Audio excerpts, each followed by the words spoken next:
Hello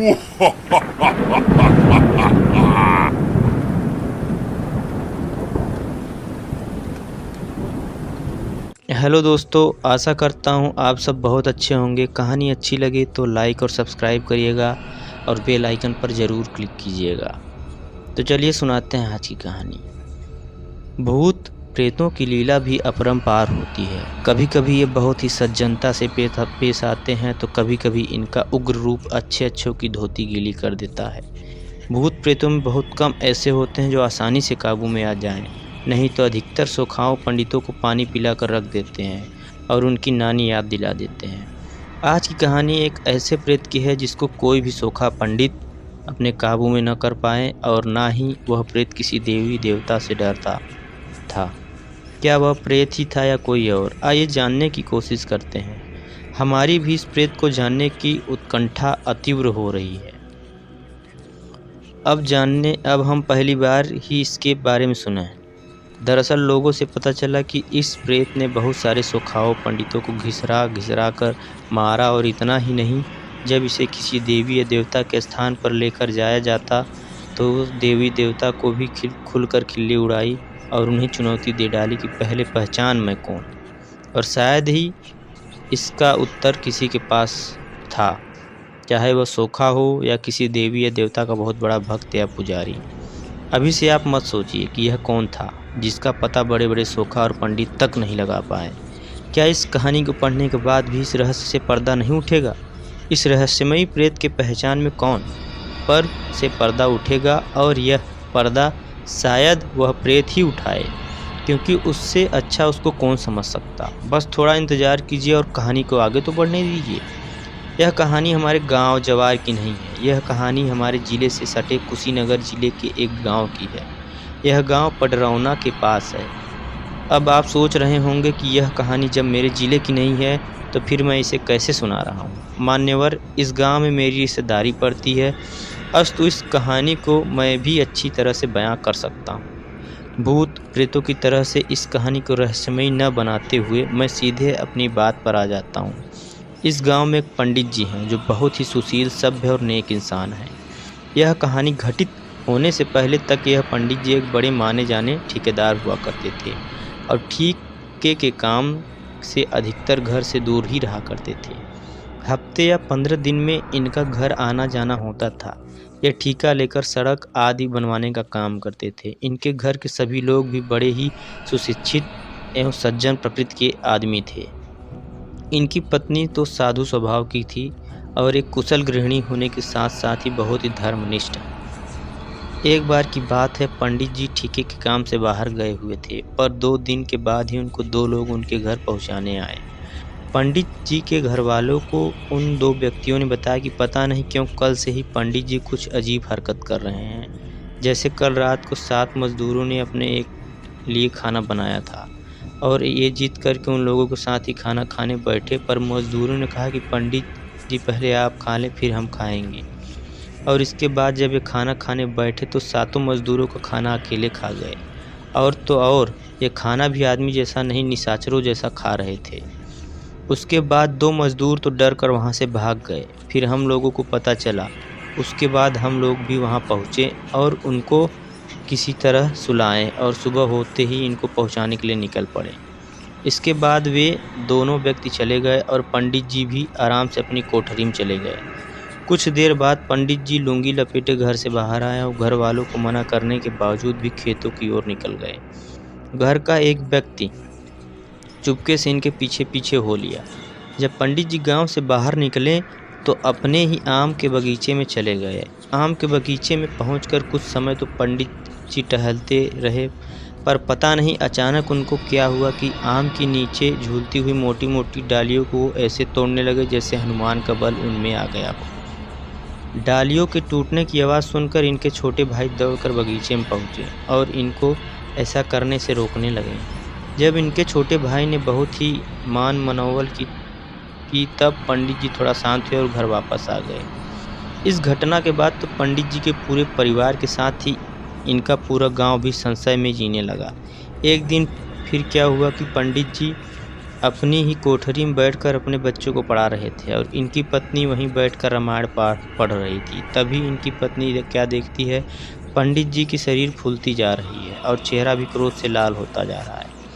अभी पंडित जी की पत्नी कुछ समझती तब तक पंडित जी अपने ही बेटे का सिर अपने मुंह में लेकर ऐसा लग रहा था कि जैसे चबा जाएंगे, पर इनकी पत्नी डरी नहीं और सभ्य भाषा में बच्चे को छोड़ने की विनती की। अचानक पंडित जी बच्चे का सिर मुंह से निकालकर शांत होने लगे और रोते बच्चे का सिर सहलाने लगे। इस घटना के बाद तो पंडित जी के घर वालों की चैन और नींद ही हराम हो गई। वे लोग पूजा पाठ करवाने के साथ साथ ही कई सारे डॉक्टरों से संपर्क भी किए, यहाँ तक कि उन्हें कई बड़े बड़े अस्पतालों में दिखाया गया, पर डॉक्टरों को की कोई भी दवा काम नहीं की। और इधर 1-2 दिन पर पंडित जी कोई न कोई भयानक कार्य करके सबको सख्ती में डाल ही रहे थे। डॉक्टरों से दिखाने का सिलसिला लगभग 2 महीने तक चलता रहा, पर पंडित जी के हालत में कोई भी सुधार नहीं हुआ। हाँ, पर अब सबके समझ में एक बात आ गई थी और वह यह थी कि जब पंडित जी की शरीर फूलने लगती थी और उनका चेहरा तमतमाने लगता था तो घर वाले उनकी पत्नी को बुला कर लाते थे और पंडित जी अपनी पत्नी को देखते ही शांत हो जाते थे। एक दिन पंडित जी की पत्नी पूजा कर रही थी, तभी पंडित जी वहां आ गए और अपनी पत्नी से हंसकर पूछे कि तुम पूजा क्यों कर रही हो। पंडित जी की पत्नी ने कहा कि आप अच्छा हो जाएं इसलिए। अपनी पत्नी की बात सुनकर पंडित जी ठहाका मारकर हंसने लगे और हंसते हंसते अचानक बोल पड़े कि कितना भी पूजा पाठ कर लो, पर मैं इसे छोड़ने वाला नहीं हूँ। अगर मैं इसे छोड़ूंगा तो इसे इस लोक में से भेजने के बाद ही। पंडित जी की यह बात सुनकर पंडित जी की पत्नी सहमी तो जरूर, पर उन्होंने हिम्मत करके पूछा, आप कौन हैं और मेरे पति ने आपका क्या बिगाड़ा है। इस पर पंडित जी ने कहा कि मैं कौन हूँ यह मैं नहीं जानता और इसने मेरा क्या बिगाड़ा है यह भी मैं नहीं बताऊंगा। पंडित जी की पत्नी ने जब यह बात अपने घर वालों को बताई तो पंडित जी के घर वालों ने उस जवार में जितने सोखा पंडित हैं उन सब से संपर्क करना शुरू किया। पहले तो कुछ सोखा पंडितों ने झाड़ फूक किया, पर कुछ फायदा नहीं हुआ। एक दिन पंडित जी के घर वालों ने पंडित जी को लेकर उसी जवार यानी क्षेत्र के एक नामी सोखा के पास पहुँचे। सोखा बाबा कुछ मंत्र बुदबुदाए और पंडित जी की ओर देखते हुए बोले कि तुम चाहे कोई भी हो, पर तुम्हें इसे छोड़कर जाना ही होगा, नहीं तो मैं तुम्हें जलाकर भस्म कर दूंगा। जब सोखा बाबा ने भस्म करने की बात कही तो पंडित जी का चेहरा तमतमा उठा और वे वहीं उस सोखा को कपड़े की तरह पटक पटक कर लगे मारने। सोखा की सारी सेखी रफू चक्कर हो गई और वह गिड़गिड़ाने लगा था। फिर पंडित जी की पत्नी ने बीच बचाव किया और सोखा की जान बची। पंडित जी द्वारा सोखा की पिटाई की खबर आग की तरह पूरे जवार क्या कई जिलों में फैल गई। अब तो कोई सोखा या पंडित उस पंडित जी से मिलना तो दूर, उनका नाम सुनकर ही कांपने लगता था। इसी दौरान पंडित जी को लेकर एक देवी माँ के स्थान पर पहुँच गया, पर देवी माँ ने साफ मना कर दिया कि वे ऐसे दुष्ट और असभ्य व्यक्ति को मुंह भी नहीं लगाना चाहती। पंडित जी उस स्थान पर पहुंचकर मुस्कुरा रहे थे और अपनी पत्नी से बोले कि जो देवी मेरे सामने आने से घबरा रही हैं तो वह मुझे क्या भगाएंगी। देवी माँ ने पंडित जी के घर वालों से कहा कि यह कौन है यह भी पहचानना मुश्किल है, आप लोग इसे लेकर बड़े बड़े तीर्थ स्थानों पर जाइए, हो सकता है कि यह इस पंडित जी को छोड़ दें। इसके बाद पंडित जी के घर वालों ने पंडित जी को लेकर बहुत सारे तीर्थ स्थल जैसे मैहर, विंध्याचल, काशी, थावे, कुछ नामी मजार आदि पर गए, पर कुछ भी फायदा नहीं हुआ। यहाँ तक कि अब पंडित जी अपने घर वालों के साथ इन तीर्थों पर आसानी से जाते रहे और घूमते रहे। अधिकतर तीर्थ स्थान घूमने के बाद भी जब वह प्रेत पंडित जी को नहीं छोड़ा तो पंडित जी के घर वाले ने घर पर ही प्रतिदिन विधिवत पूजा पाठ कराने लगे। पंडित जी की पत्नी प्रतिदिन उपवास रखकर दुर्गा सप्तशती का पाठ करने लगी।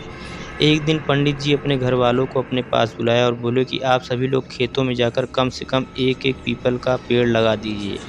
पंडित जी की पत्नी बोल पड़ी कि अगर आपकी यही इच्छा है तो एक एक क्या हम लोग 11-11 पीपल का पेड़ लगाएंगे। इसके बाद पंडित जी के घर वालों ने पंडित जी को साथ लेकर उसी दिन खेतों में गए और इधर उधर से खोज कर एक एक पीपल का पेड़ लगाया और पंडित जी से बोले कि हम लोग बराबर पीपल का पेड़ लगाते रहेंगे।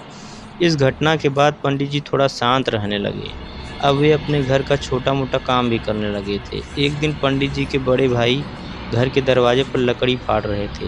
पंडित जी वहाँ पहुंचकर टांगी अपने हाथ में लिए और देखते ही देखते लकड़ी की 3 मोटी सिल्लियों को फाड़ दिए। शायद इन तीनों सिल्लियों को फाड़ने में उनके भाई महीनों लगाते। एक दिन लगभग सुबह 4 बजे होंगे, पंडित जी ने अपनी पत्नी को जगाकर बोल पड़े, मैं जा रहा हूँ।